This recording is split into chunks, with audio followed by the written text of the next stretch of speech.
And good morning. Hey everybody, Eric here from Nomadic Fanatic coming to you from a new state, South Carolina today as we go north. The rain has let up for a little bit, so I think we're gonna be okay. Thank you for joining me, guys. I will be uploading this video with some Nomad internet, and you'll find a link below in the video description for unlimited mobile internet, how I'm uploading this video today. Thank you for joining me, guys. Let's go have some fun in South Carolina.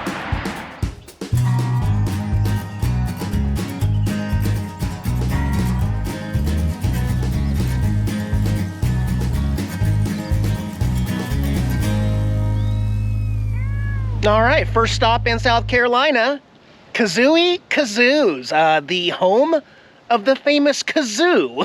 Let's go check it out. All right, so they're doing a guided tour here in about 10 minutes. It's $14.50 for the tour of the Kazoo. We got some time to check out the souvenirs first. The famous Kazoo. If you have not played on a Kazoo, then you have not lived life. But there's a bunch of these, the world's loudest acoustic Kazoo right there. Okay, lots of different colors. Look, this one has a quarter-inch plug you can plug into your amplifier and be part of the band with a plastic Kazoo. That's pretty funny. Interesting, they make a bunch of stuff. I think they also, here at the museum, they put the logos on stuff too. I'm pretty sure they do. You can hear people playing kazoos in the background. You see, they got a pin, they got postcards, and they have a magnet. I guess it's shaped like a kazoo, but it looks like a submarine too. So I'll have to get a magnet here for sure. There's a red French horn kazoo. I wonder how many kids have put their mouth on this display one here already. That's interesting though.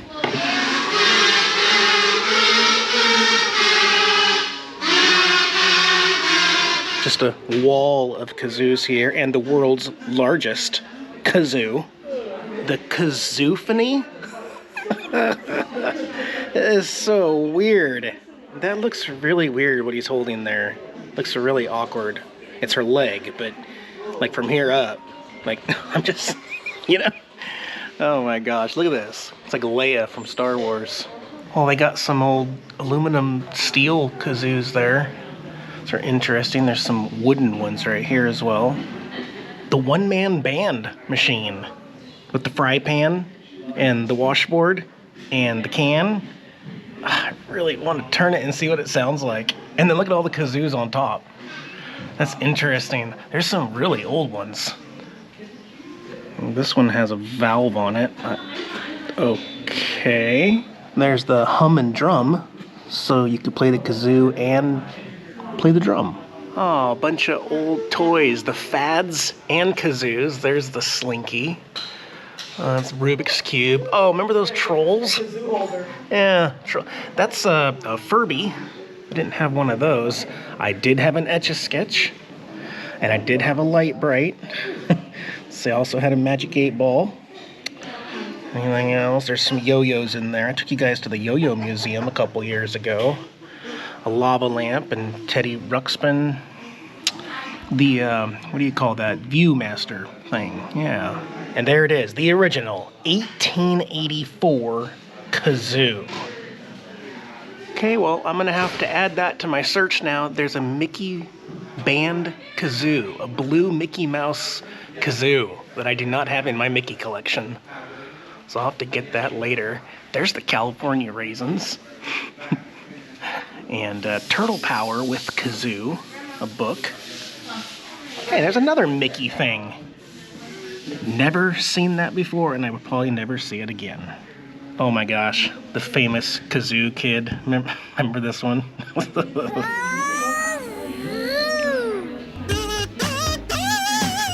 Jim Henson's Muppets Kazoo sing-along.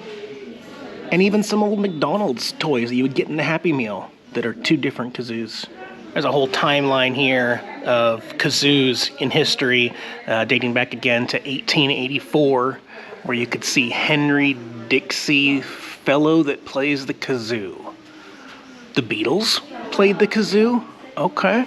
Emmett Otter's Jug Band Christmas premieres on CBC in Canada. Looks like a creepy Disney character. Here's the complete how-to kazoo. There's a whole book about it. I thought you just buzz into it. She's the expert, though. All right, there's another version of that electric kazoo that they're selling in the gift store, released in 2009. Oh, Mr. Rogers playing the kazoo. I actually remember this episode. I'm serious, I remember that episode of Mr. Rogers. I think that's when I really, really wanted a kazoo back then. And then in 2019, Facebook premieres a television commercial during the Grammys that features the International Kazoo Players Association. I had no idea there was such a thing.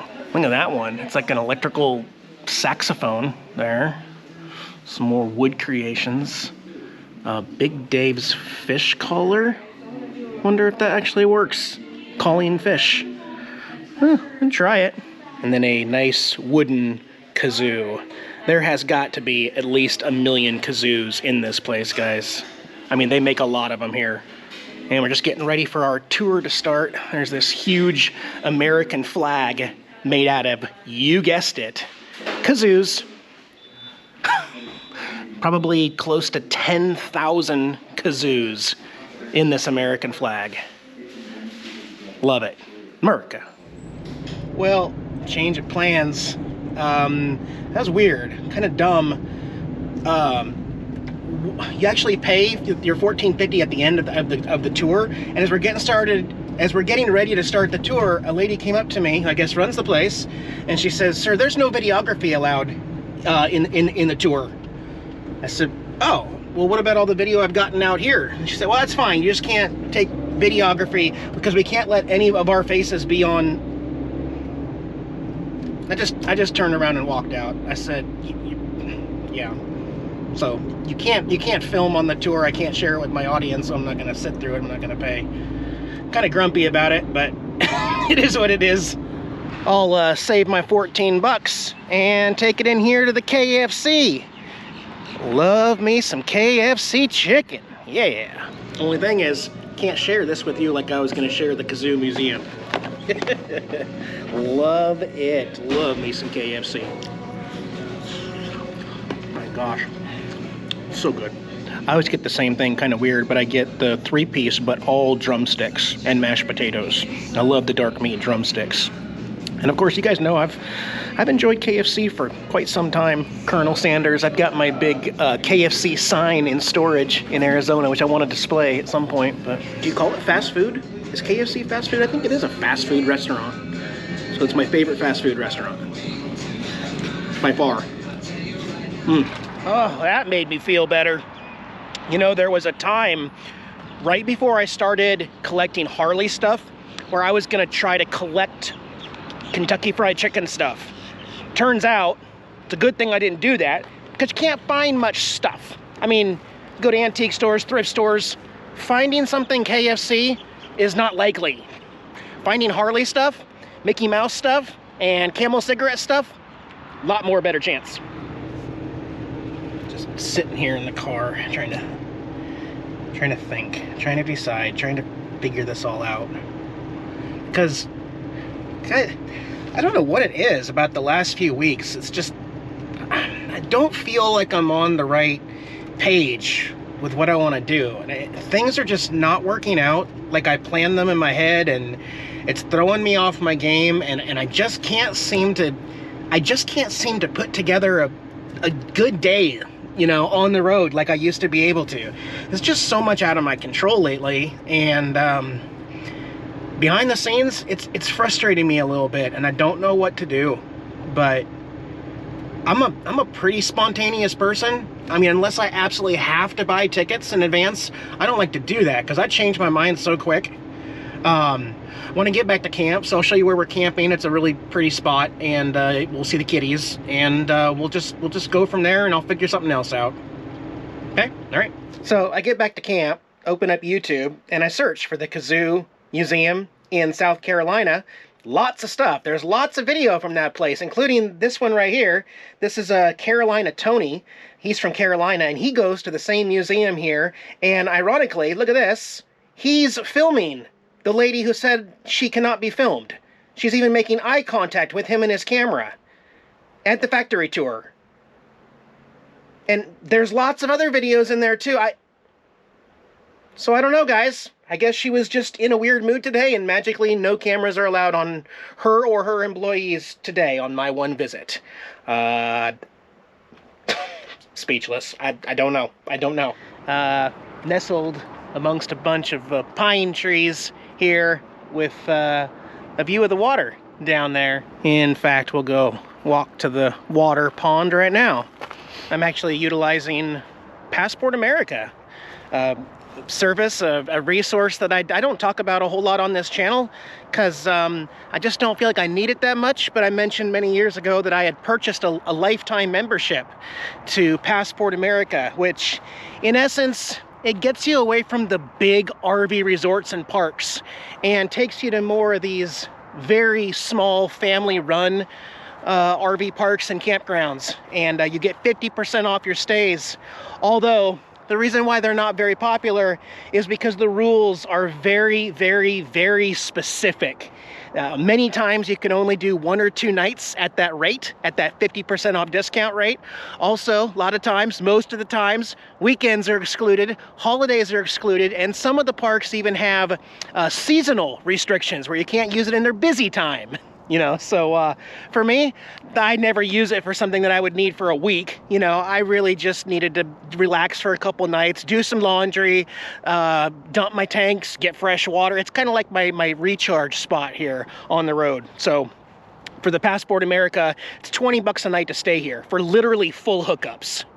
It's a really, really, really good deal. And most of the time, that's probably what I pay. If I stay a night or two at one of these around the country, it's anywhere between $10 and $25 a night at the very most. I am more of a boondocker, so you know, I don't need to stay plugged in all the time. But sometimes you just need a break. And this is a really nice campground. But we're gonna do something different now because I am aching to boondock in natural areas, and I want to continue on. I want to, even though it might be too early, I'm gonna venture up north into Tennessee and see how things go. I think we're done freezing overnight in most places. Yeah, Tennessee next, guys. Opie dopey, tell everybody how you're doing. You're doing good. Ready to travel, buddy? Oh, I get kisses. Thanks, buddy. Tara Bobera, you get comfortable, girl. We're gonna go to Tennessee. Yeah. And after that, be kind of creeping my way northwest-ish. I need to land in Kansas City for some more work. The exciting Tater Tot Smart Car Lift Series soon, in a few weeks, couple weeks. But also, if you're looking for some RV work, because my buddy Robert's going to be there in Kansas City area, his number's over here. You can give him a text. Also, his email's in the video description below if you got any RV-related needs. Need to swap an air conditioner, need a whole solar system installed. I don't know. Hit him up, text him, see what you got, see if he can hook you up too. He's gonna be in that area for a little bit after he does my work, and then hopefully I can get him out to Arizona as well. So if you're in Arizona later this summer, hopefully Robert will be out there because I've got some property help that I need out there. Okay, guys, be well. See you in a few days into Tennessee.